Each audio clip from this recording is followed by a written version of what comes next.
ملتے رہے انڈین جرنلسٹوں سے ملتے رہے ہیں, میں نے ان سے پوچھا ہے, وہ کہتے ہیں کہ سوکھی روٹی کا ایک ٹکڑا جو چوہے کو پکڑنے کے لیے لگایا جاتا ہے اتنا بھی نہیں دے گا انڈیا آپ کو. وہ تو یہ کہتے ہیں پاکستان کو ضم کرنا چاہتے ہیں. اجیت دوول نے اعلانیہ کہا اور لوگوں نے اعلانیہ کہا. اچھا امارات والے جو ہیں وہ کیا کرتے رہے ہیں بلوچستان میں کہ گوادر فنکشنل نہ ہونے پائے. یہاں وہ جو بلوچ انتہا پسند تھے, گنتی کے چند آدمی ٹیررسٹ جنہیں آج دنیا ٹیررسٹ مانتی ہے, پہلے نہیں ان کو دبئی میں پناہ دیے رکھی نا. اور یہاں پہ جن لوگوں نے پکڑا ہے یہاں جاسوسوں کو بلوچستان میں گڑبڑ کرتے ہوئے, تو اس میں کچھ مغربی ملکوں کے لوگ تھے, انڈینز تھے. انڈین کا تو دیکھیے نا کتنا بڑا ڈرامہ سٹیج ہوا, ایران سے آیا, اور کچھ عرب تھے. پاکستان کے اوپر جتنا دباؤ ڈالا جا رہا ہے, ہماری کتنی کیپیسٹی ہے, کب تک ہم یہ دباؤ برداشت کر سکیں گے, اس کے بعد ہم ہار مان جائیں گے؟ نہیں, کچھ بھی نہیں, مسئلہ نہیں, کوئی مسئلہ ہی نہیں ہے. یہ ایک عارضی دور ہوتا ہے. انسان ذاتی زندگی میں بھی بڑی تکلیفوں سے گزرتا ہے. سی ٹی بی ٹی پہ کتنا پریشر تھا, پھر کیا ہوا؟ ایٹمی دھماکوں پہ کتنا پریشر تھا, قوم اٹھ کے کھڑی ہو گئی. انور السادات نے شروع کیا تھا نا وہاں یہ سلسلہ 78 میں, تو کیا اس کا انجام ہوا تھا؟ یہاں دیکھیں عمران خان صاحب اس بات کو خوب سمجھتے ہیں, وہ نہیں مانتے. جب بھی کوئی ان سے کہتا ہے, فیبری 2019 سے کوشش ہو رہی ہے, جب بھی ان سے کہا جاتا ہے وہ کہتے ہیں بھائی میں نہیں مانتا یہ بات. انہیں پتا ہے اس کا نتیجہ کیا ہوگا, کوئی حکومت باقی نہیں رہے گی.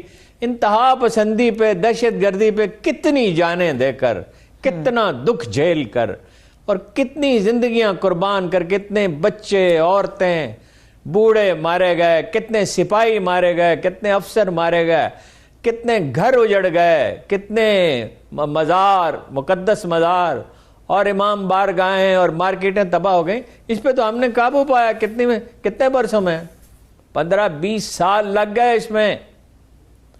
اور اب آپ اسرائیل کو تسلیم کر کے ایک بار پھر انتہا پسندی کو ہوا دینا چاہتے ہیں. انہوں نے عبد الباسط صاحب نے کہا کہ ایسے لوگ موجود ہیں جو یہ کوشش کر رہے ہیں. میرا ذاتی خیال یہ ہے کہ آج سے امارات جانے والے اور مصر جانے والے اخبار نویسوں پہ نظر رکھنی چاہیے. یہ اخبار نویس نہیں بول رہے, ان کے پیچھے کوئی اور بول رہا ہے جن لوگوں نے حمایت کی ہے. اور ایسے بودے اور گھٹیا دلائل انہوں نے دیے ہیں کہ قائد اعظم جو ہیں وہ اپنا ملکہ کے دستخطوں سے تو وہ گورنر جنرل بنے تھے. ارے بھائی وہ ایک آئینی تقاضا تھا, ویسے ملکہ کے دستخطوں سے نہیں بنے تھے, وہ بنے تھے جارج ششم کے دستخطوں سے. اور حلف جو انہیں پڑھنے کے لیے دیا گیا, تو اب ہم لوگ یہ لوگ جانتے ہی نہیں قائد اعظم کہتے. تو قائد اعظم نے اس میں ایک جملے کا اضافہ کیا, میں پاکستان کے آئین کا وفادار رہوں گا. نہرو نے نہیں کیا جب حلف اٹھایا تو. قائد اعظم محمد علی جناح نے کیا. انڈیا کے گورنر جنرل تو ماؤنٹ بیٹن تھے. ہارون صاحب, مجھے مولانا صاحب کی ایک لائن کی وضاحت چاہیے. میں چاہ رہی تھی آپ کی ایکسپرٹ اوپینین اس کے اوپر مل جائے کہ اس بات کا مطلب کیا ہے. وہ سمجھتے ہیں کہ امت مسلمہ, پوری امت مسلمہ اس وقت یتیم ہے, اور اس کی ذمہ دار موجودہ حکومت ہے, یا ذمہ دار صرف ایک شخص ہے عمران خان, جس کی وجہ سے امت مسلمہ یتیم ہو گئی ہے؟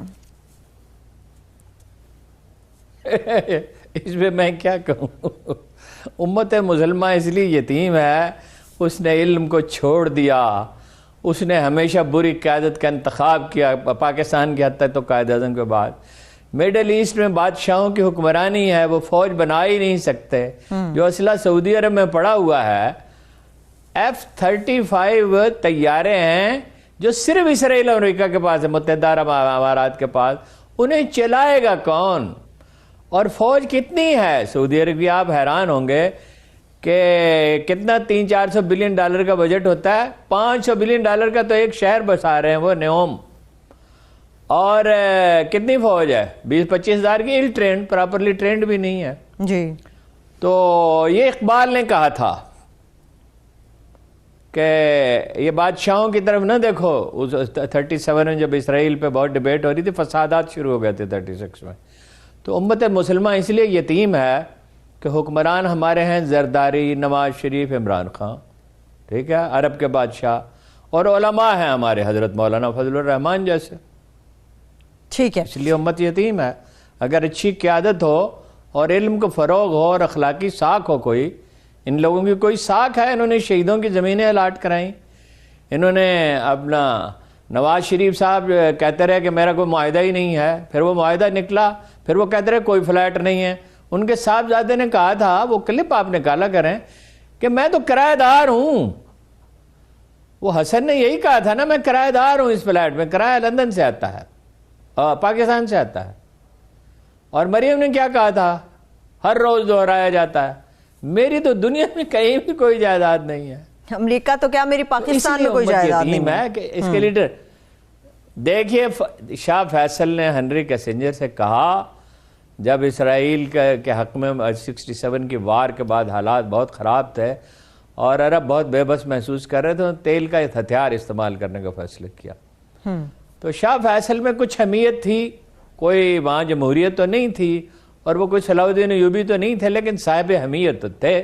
ان کے بہت سے واقعات ہیں، موقع نہیں ہے کہ میں آپ کو سناؤں۔ ایک دفعہ مولانا علی میاں نے انہیں کچھ واقعات سنائے اورنگزیب عالمگیر کے، تو وہ آنسوں کے ساتھ رو پڑے اور اتنا روئے کہ باہر سے محافظ اندر بھاگے ہوئے آئے کہ یہ کیا ہو گیا، کوئی خدا نخواستہ بادشاہ کو کوئی خطرہ تو نہیں ہے، ملک کہتے ہیں وہ۔ تو وہ ہنری کیسنجر کے سے ملاقات کرنے کے لیے گئے، تو انہوں نے صحرا میں خیمہ لگوایا، وہاں اس سے بات چیت کی، ایئر کنڈیشن تو شاید لگا ہوگا اس میں، اور کہا یہ دودھ ہے اور یہ کھجوریں ہیں، ہمارے اجداد اس پہ زندگی بسر کرتے آئے ہیں، ہم بھی اس پہ زندگی بسر کر لیں گے، لیکن اسرائیل کے معاملے میں کوئی رعایت نہیں دے سکتے۔ انہوں نے پیسے دیے نا پاکستان کے ایٹم بم کے لیے، کس نے دیے تھے؟ یا قذافی نے دیے تھے، وہ تو ایک دیوانہ آدمی تھا، وہ تو خود ایٹم بم چاہتا تھا کہ اسے مل جائے۔ اور وہ آئے، ان کی وجہ سے اسلامی کانفرنس میں 74 میں پاکستان جب غیر مستحکم تھا بہت بری طرح، 73 میں اسلامی کانفرنس کے لاہور کی سڑکوں تک کے لیے پیسے دیے شاہ فیصل نے کہ ان کی کارپیٹنگ کریں۔ مجھے یاد ہے $200 ملین تو لاہور کی سڑکوں کے لیے دیے۔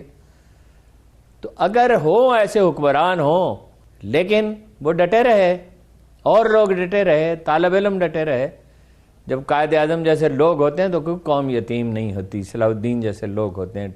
ٹیپو شہید ہو گیا، لیکن یہ عالم تھا کہ جب تاوان جنگ ادا کرنا تھا، 2.25 کروڑ روپے کتنے ہوتے تھے؟ 1 روپے کے کوئی 10-15 پاؤنڈ ہوتے تھے، آپ اندازہ لگائیں اس وقت میں۔ بالکل۔ اور یہ کب کی بات ہے؟ 1799 میں تو ان کی شہادت ہو گئی، اس سے چند سال پہلے کی بات ہے۔ تو جو جنگ سے لوگ بھوک اور غربت کے مارے ہوئے تھے، لیکن لوگ دیہات سے نکلے، پوٹلیاں اٹھائی ہوئیں، عورتوں نے اپنے زیور جو ہے وہ نچھاور کر دیے بادشاہ کے۔ غیر مسلم رعایا نے، مسلمان رعایا تو بہت تھوڑی تھی، غیر مسلموں نے۔ امت اس لیے یتیم ہے کہ ہمارے لیڈر فضل الرحمان جیسے ہیں، زرداری جیسے، اور عمران خان